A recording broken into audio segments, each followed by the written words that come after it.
கேட்டியாடி உரிய கதையை இப்போ நேற்று முந்தா நேற்று நடந்த ஒரு பெரிய நியூஸ். அது பெரிய நியூஸ்ன்னு தான் சொல்லணும். இந்த மாதிரி பல நியூஸ் வந்திருக்கு. ஆனால் இப்போ 6 மாத குழந்தைய 2 புள்ள பெற்று 3வது குழந்தைய சாகடிச்சிருக்காங்க ஓசூரில். எதனாலன்னு பார்த்தீங்கன்னா பக்கத்து வீட்டில் ஓரினச் சேர்க்கையாம். ஓரினச் சேர்க்கைனா என்னன்னு தானே நீங்கள் எல்லோரும் நினைப்பீங்க. நிஜமாலுமே என்னன்னு எனக்குமே விளங்கலை. ஆண் பொண்ணாக மாறுவாங்க, திருநங்கை சொல்லுவாங்க, பெண்ணு கூட ஆணாக மாறுவாங்க, அந்த மாதிரி சொல்லுவாங்க.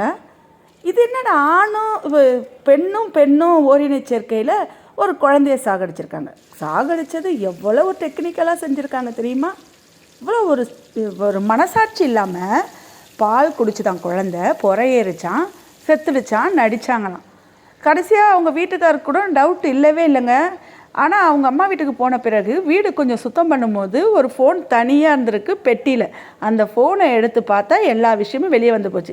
பக்கத்து வீட்டுக்கார பொண்ணும் இந்த பொண்ணும் ஓரினச் சேர்க்கையில் இருந்திருக்காங்க. அந்த பொண்ணு தான் இந்த பொண்ணுக்கு சொல்லியிருக்கு குழந்தைய சாகடிச்சு. நிறைய கதை இருக்குது. நான் எனக்கு தெரிஞ்ச கதையை சொல்கிறேன். நான் பார்த்தது, அதாவது காதால் கேட்டது. ஆடியோவில் கேட்டால் கடைசியாக அவங்க வீட்டுக்காரர் போலீஸ் ஸ்டேஷனில் போய் நின்றுட்டார். ஆடியோவெலாம் கேட்டுக்கிட்டு போலீஸ் ஸ்டேஷனில் போய் நின்றுட்டார். சொல்லும்போது அந்த பொண்ணு கேட்குது, நீ ஃபோனை பார்த்துட்டியா, ஆடியோ கேட்டுட்டியா அப்படின்னு கேட்குது. ஆமான்னு சொன்னாலும் நீ சொல்லு, உண்மையை சொல்லு, நான் போலீஸ் ஸ்டேஷன் போகிறேன் அப்படின்னு சொன்னாலும் நீ ரெக்கார்ட் பண்ணுறியா அப்படின்னு கேட்குது. நல்லா தெளிவாக தான் பேசுது.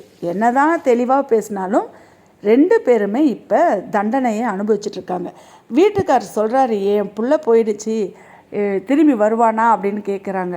நீ என்ன பண்ணாலும் பரவாயில்ல, நம்ம காலில் வேணால் விழுறேன், காலில் விழுந்துட்டா சரியாக போச்சா, செத்துப்போன பையன் குழந்தை உயிரோடு வந்துடுமா?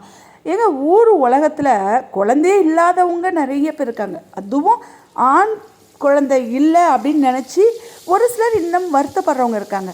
ஆம்பளை குழந்தைய இப்படி மனசாட்சியே இல்லாத சாகடிக்கிறாங்க. இது என்ன இது? நினச்சாலே பயத்தெரிச்சலாக இருக்குங்க.